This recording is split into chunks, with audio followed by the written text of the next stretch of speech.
Hi and welcome to video number 9. We're going to be talking about pinning posts in the Facebook timeline. So pinning a post is very easy to do. All you need to do is create a post and then click on the top right hand corner of that post and then click pin to top. Now before you pin a post, you want to make sure that the post that you're about to pin follow these guidelines because there are certain things involved that you want to make sure that you follow before you actually post, pin a post. So pinning a post, it allows you to pin a feature update.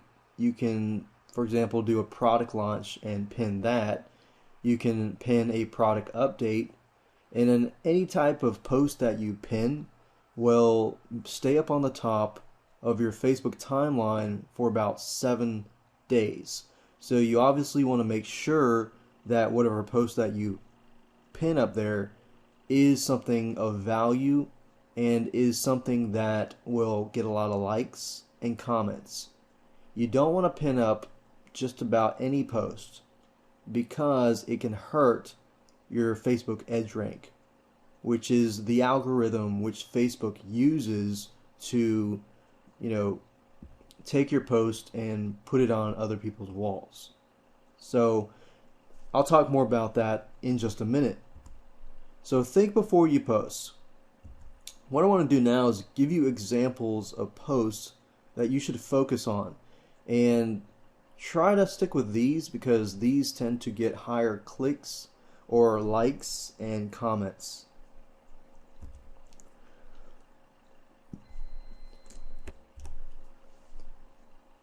Whether you're an offline business or an online business, testimonials from other customers is social proof.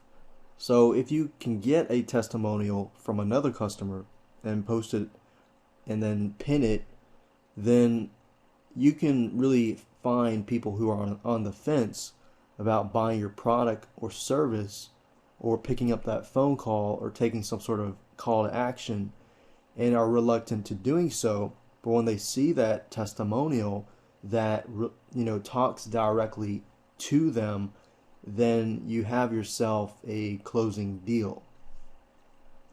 Another thing you can do is pin an engaging video or a picture or a contest, an offer, or something of value. Anytime you pin a post, think before you pin it and think, okay, what kind of value am I providing? Is this something of funny, or is it showing your personality? Is it engaging enough that people will want to like it and comment on it? So never just put up a regular post on the top. Make sure that you post something of value.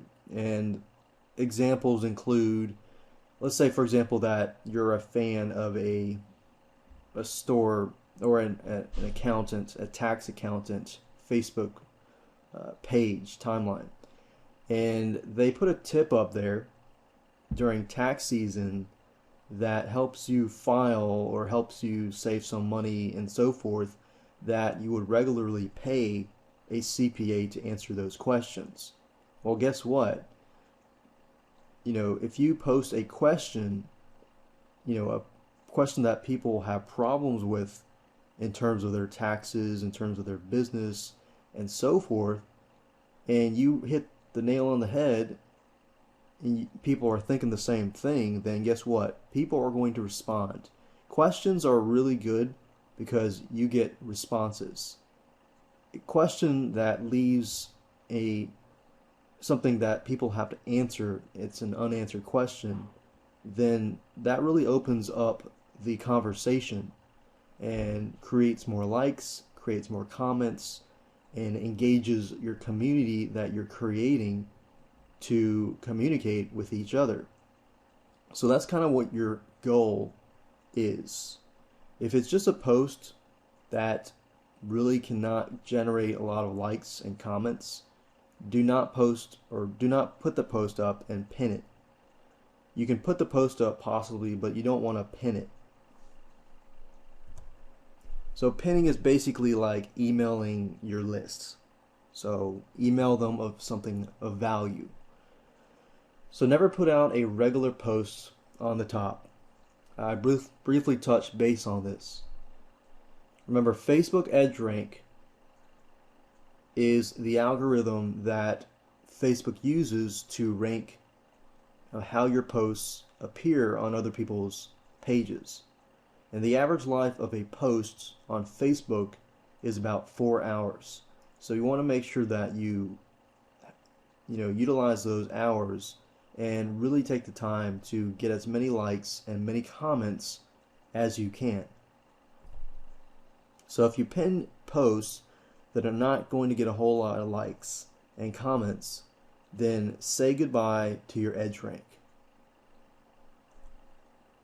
EdgeRank, like I said, it's the algorithm to ranking your posts and seeing whether it shows up in people's feeds.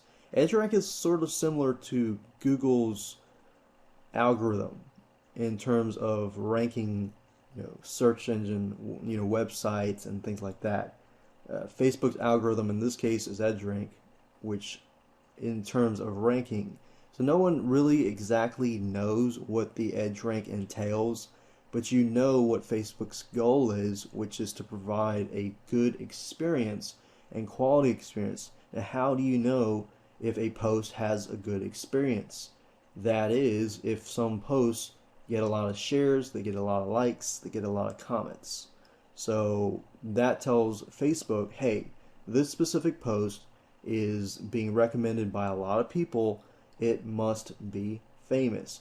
Now, obviously, there are ways to gain the system and spam the system and gain it so that you can get a lot of likes and comments. But I'm sure Facebook has a lot of things in their algorithm to detect that kind of stuff. So you want to make sure you do everything ethically and naturally. So make sure you think before you post. Here's some recommendations. Post a question or something thought-provoking. I know I talked about questions earlier, but thought-provoking, don't just post a question. Post some question that is thought-provoking. Something that people can relate to. In other words, unless somebody can relate to your posts, they most likely will not like or comment on it. So keep that in mind. And you see this even in your friend pages or your personal pages. You'll notice that every time you make a post or comment or status update, most people don't comment on it unless they're really your close friends. But if you start posting like motivational quotes or questions or something thought-provoking that impacts them, that impacts in their daily lives, that they can relate to, that they're dealing with, it's a problem that they're facing and this and that, then guess what? You're going to get a lot of likes and comments on it. So put something thought-provoking. Make sure you think before you post. It's kind of like the saying, make sure you think before you speak. So if people feel passionate about what you're posting, they will respond. Another recommendation is this, and I've found this to work fairly well, is to create a viral video about your product. And as you know, and as you can see, I am a fan of Fiverr.com. Fiverr.com, you pay somebody $5, they're going to do something for you.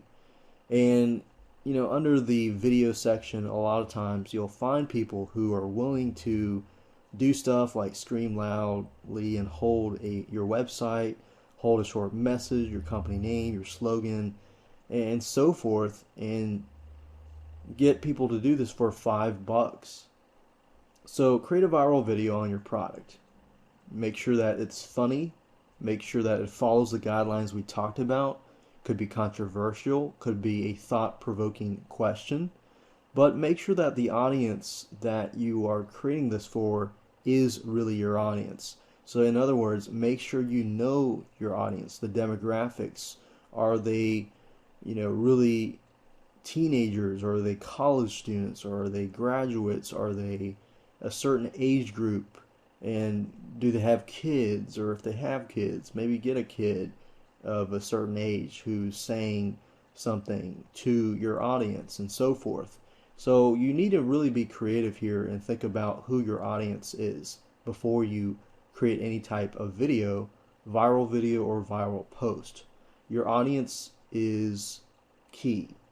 I know a lot of times people will just go ahead and start talking about their products and services, not realizing who their audience is. And if you know the demographics of your audience and how they think and how they tick, then guess what? It'll make life a lot easier for you.